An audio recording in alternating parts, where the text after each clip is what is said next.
Hello, my friends, and today there will be a lot of interesting news. The first of which is that the Supreme Court of the US state of Colorado has made a decision to remove former President Donald Trump from the list of candidates for the position of US President in 2024. The reason behind this decision dates back to events 3 years ago. The court made this decision based on Trump's role in the events of January 6, 2021, when his supporters breached the Capitol in an attempt to challenge the results of the presidential elections in which Joe Biden emerged victorious. What does this mean? This judicial decision has made Donald Trump the first presidential candidate in US history recognized as ineligible to lead the White House according to the provisions of the Constitution, a really invoked clause that prohibits officials who participated in insurrection or rebellion from holding official positions. The representative of the plaintiffs called the court's decision not only historic and just, but also necessary to protect the future of democracy in our country. The court's decision was sensational because until now, attempts to disqualify Donald Trump made in 2 states were rejected by local courts on procedural grounds. If the decision of the Supreme Court of Colorado is not overturned by the country's Supreme Court, opponents of Trump in other states will have the opportunity to prevent his name from being included in the election ballots. A similar lawsuit against Trump is being considered by the Supreme Court of Michigan. However, such a scenario seems unlikely. Okay, but we digressed a bit. Now let's turn to the frontline review, and let's start with the direction of Kherson. Here, the occupiers continue shelling the right bank, but success, as before, is on the side of the armed forces of Ukraine. The situation in the Kherson area remains difficult. We are still losing the counter-battery fight. Only today the enemy destroyed 3 of our D-30 howitzers. Also, the enemy confidently maintains superiority in the low air. During our assault operations, he can use up to 7 kamikaze UAVs for each of our fighters. All this, of course, leads to large losses of personnel. But in addition to these 2 problems, which we have been talking about for a long time, today we are forced to talk about another, perhaps even more unpleasant for us personally. Namely, about the moral and psychological state and fighting spirit of our troops, in particular, our native airborne forces. As evident, the Russians are losing out on this front overall. Thus, there are chances for significant successes for the Ukrainian Armed Forces. We are waiting to see how events unfold further. Today, Ukraine has accepted the challenge from the Russians, and there is a robust effort underway to increase the number of FPV drones on the front.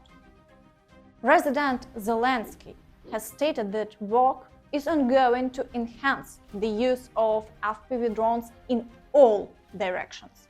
A separate discussion focused on drones, what's in the warehouses and what's needed at the front. Logistics will be expedited. We are also working to increase the efficiency of drones, including FPV, in all areas.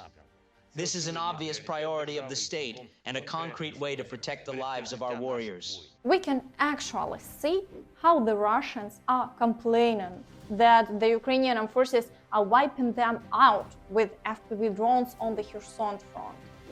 And now there is a possibility that the Ukrainian Armed Forces will be able to operate in the same way on other parts of the front.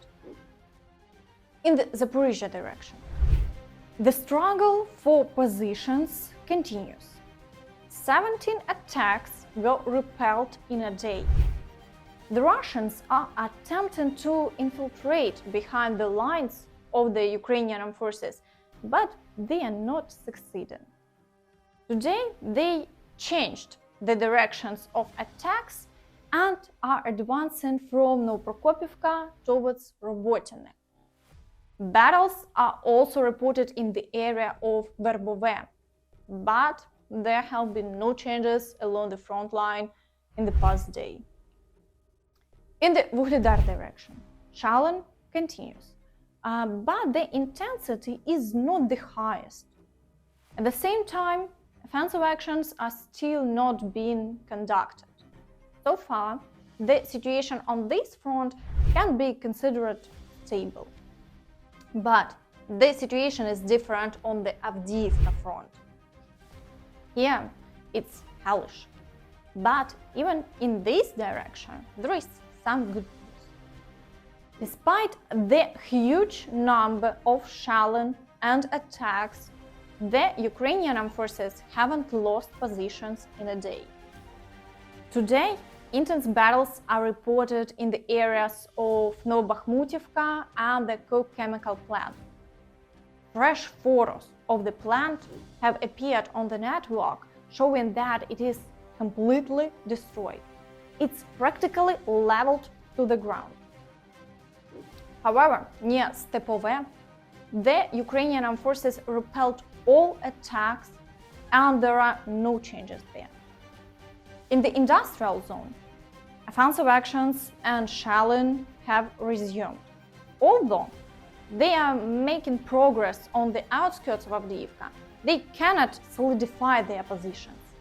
There have been no changes in a day. The Russians are only suffering losses.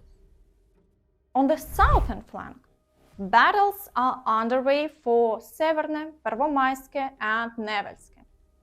All attacks are accompanied by continuous artillery fire. However, the Russians cannot achieve success.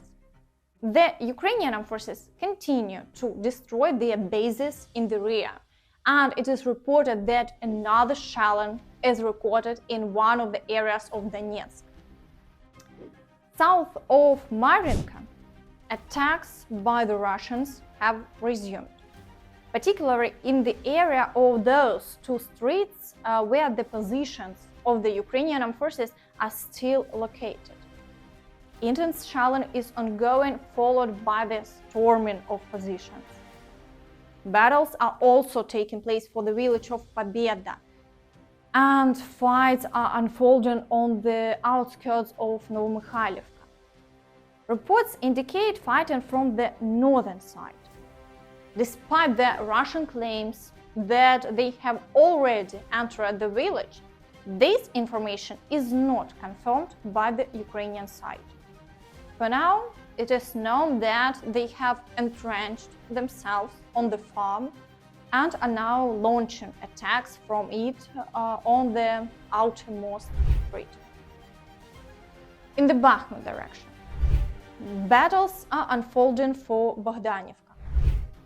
The Russians have realized that they have no chance of breaking through to Chasiv Yar just like that. Therefore, they are putting all their efforts into capturing Bogdanivka. Offensive actions are also taking place in the areas of Klishchiivka and Andriivka. The Ukrainian Armed Forces on the ground report that they are successfully repelling all attacks and even attempting counterattacks. We went forward on the plantings a little, Andriivka and Klishchiivka. The Russians were defeated, we were biting, we were not defending ourselves. And this indicates that all the panic about Russian breakthroughs in the Klishchiivka area is unwarranted. The Ukrainian Armed Forces continue to fight for their positions and are not retreating. In the Siversk and Krumina directions, the Russians continue shelling all the frontline settlements, and the intensity has increased. New attacks have started on Spirne, Bilogorivka, and attacks in the forest near Krumina are ongoing. We are waiting to see how this will end. In the direction of Svatove, it's relatively quiet, with no shelling or offensive actions, and both sides are currently in a defensive posture. However, in the direction of Kupiansk, the occupiers have once again become highly active. Storms are unfolding in Sinkivka. Battles are occurring in the area of the highway, and new attacks on Ivanivka have commenced. The goals of the Russians here are evident, and it's clear that they continue to mobilize reserves for advancement toward Kupiansk. They are attempting to bypass Sinkivka, which they have been unable to capture from various directions for a long time. There are even reports of river crossing. And that's all from me. Don't forget to like this video, subscribe to the channel, and hit the notification bell to stay updated on all the latest news. Thank you for watching, and see you next time. Bye bye.